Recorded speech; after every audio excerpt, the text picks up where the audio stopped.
देखिए, संभल इस शहर में तो ये पहली बार ही मैं आया हूँ, पहली बात तो ये है। और मेरे लिए पहली बार है कि कभी किसी गवर्नमेंट और इंडियन गवर्नमेंट ऑर्गेनाइजेशन ने मुझे लेक्चर के लिए बुलाया है। बाहर, देश के बाहर तो कई बार ऐसा हुआ है, अलग अलग देशों में। भारत के कॉन्टेक्स्ट में बात कर रहा हूँ, तो मेरे लिए खुद के लिए बड़ा अच्छा फील कर रहा हूँ। That is one thing.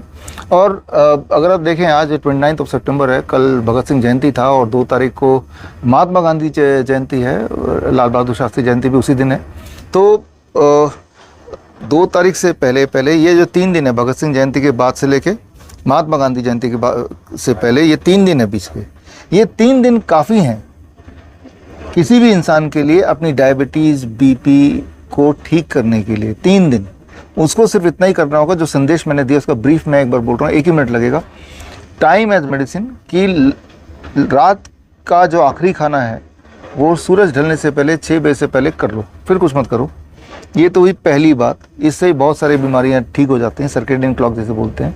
दूसरी बात कि साथ में जो खाना आप खा रहे हैं, let it be DIP diet, the kind of diet जो मैं पिछले 14 साल से बता ही रहा हूँ, यहाँ भी पहले से लोगों को पता था। जैसे ये करेंगे तो इस 3 दिन में 29, 30 एंड 1 3 दिन के अंदर ब्लड शुगर नीचे आने लगेगा, ब्लड प्रेशर नीचे आने लगेगा, दवाइयाँ छूटने लगेंगी, पेन कम होने लगेंगे, और 3 से 5 दिन में कॉन्स्टिपेशन ठीक होने लगेगा, 7 से 8 दिन में नींद में आराम मिलने लगेगा, 15 दिन में जॉइंट पेन ठीक होने लगेंगे, 1 महीने में 10% वेट रिड्यूस होगा, 1 महीने में हार्ट डिजीज़ यानी कि एंजाइना अगर है तो उसमें इंप्रूवमेंट आएगी, वो ठीक होने लगेगा। तो ये सारे फ़ायदे हैं।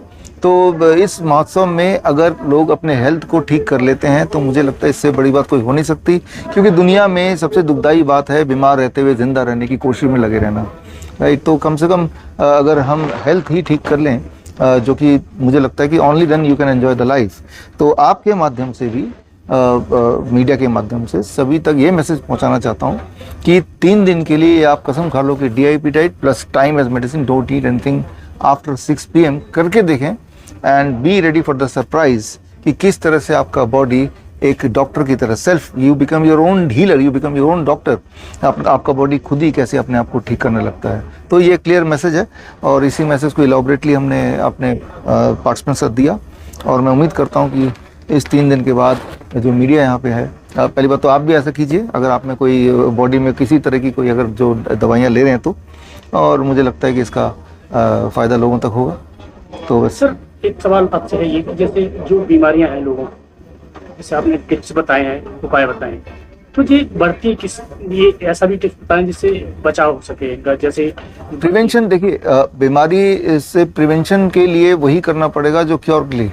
आप गौर करें, पिछले 4-5 साल में धीरे धीरे हमारा जो डिनर है वो शिफ्ट होता गया है। जोमेटो के ज़माने में, नेटफ्लिक्स के ज़माने में, वर्क फ्रॉम होम के ज़माने में फूड एंड एंटरटेनमेंट हमारे जस्ट चुटकियों में आ गया, फिंगर टिप पे आ गया है।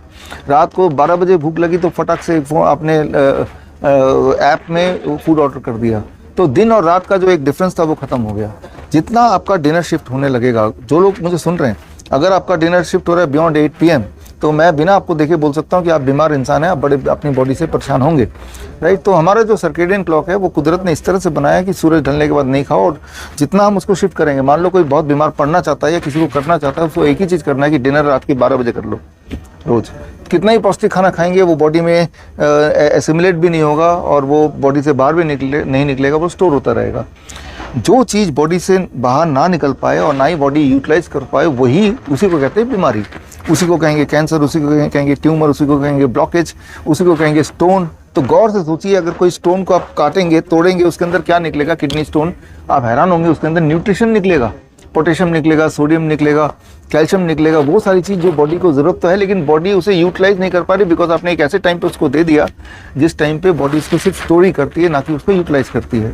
तो जैसे जैसे आप देखिएगा, सोचिए पिछले 4-5 साल में शिफ्ट हुआ वर्क फ्रॉम होम का कल्चर, नेटफ्लिक्स का कल्चर आते ही, और धीरे धीरे हमारा खाना भी शिफ्ट हुआ, और जिससे हमारी बीमारी एकदम से बढ़ गई।